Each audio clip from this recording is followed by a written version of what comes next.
SIRACH, or the book of Ecclesiasticus, chapter 31. Hear the word of the Lord. Wakefulness or wealth wastes away one's flesh, and anxiety about it removes sleep. Wakeful anxiety prevents slumber, and a severe illness carries off sleep. The rich man toils as his wealth accumulates, and when he rests, he fills himself with his dainties. The poor man toils as his livelihood diminishes, and when he rests, he becomes needy. He who loves gold will not be justified, and he who pursues money will be led astray by it. Many have come to ruin because of gold, and their destruction has met them face to face.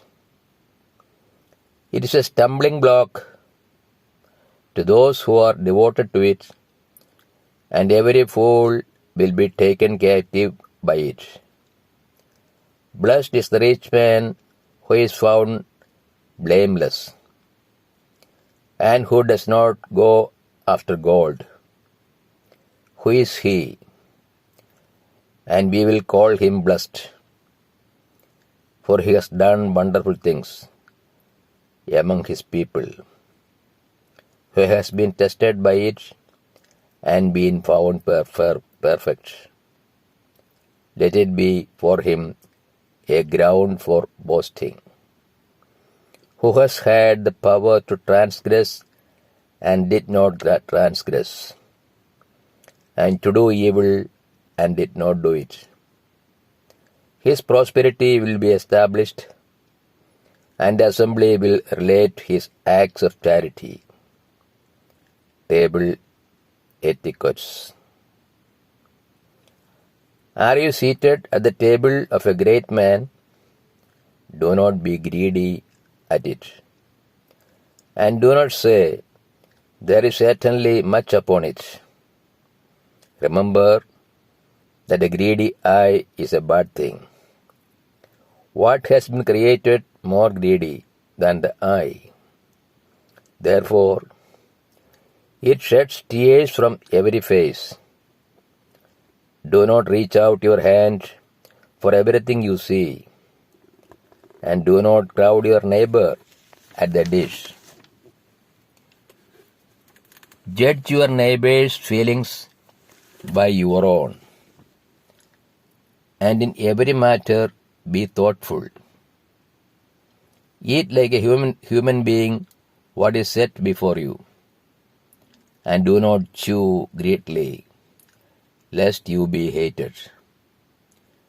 Be the first to stop eating for the sake of good manners, and do not be insatiable, lest you give offense. If you are seated among many persons, do not reach out your hand before they do. How humble a little is for a well-disciplined man.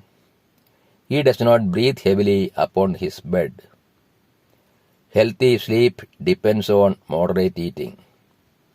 He rises early and feels fit.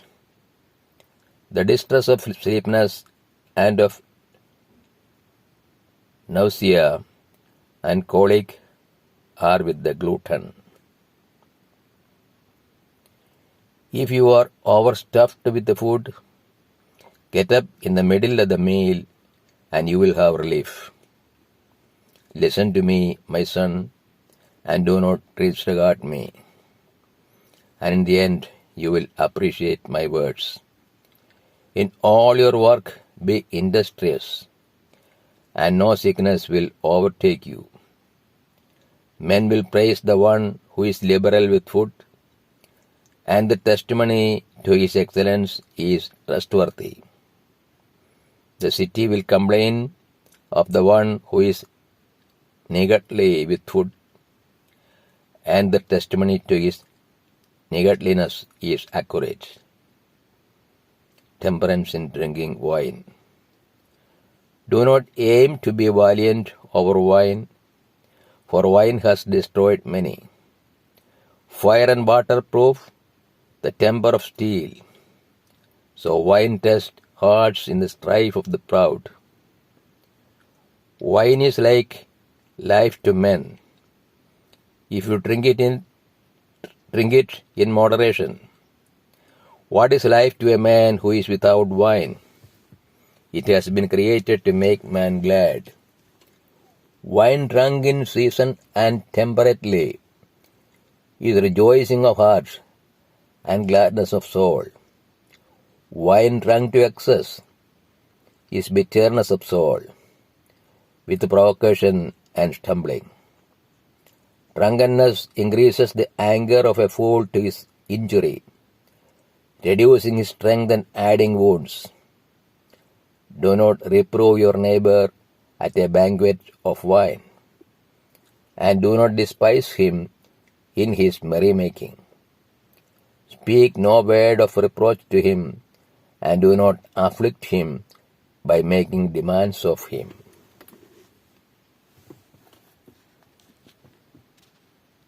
The need of moderation is the main thrust of this chapter.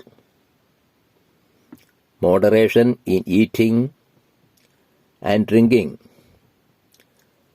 and also proper use of the wealth we possess are highlighted.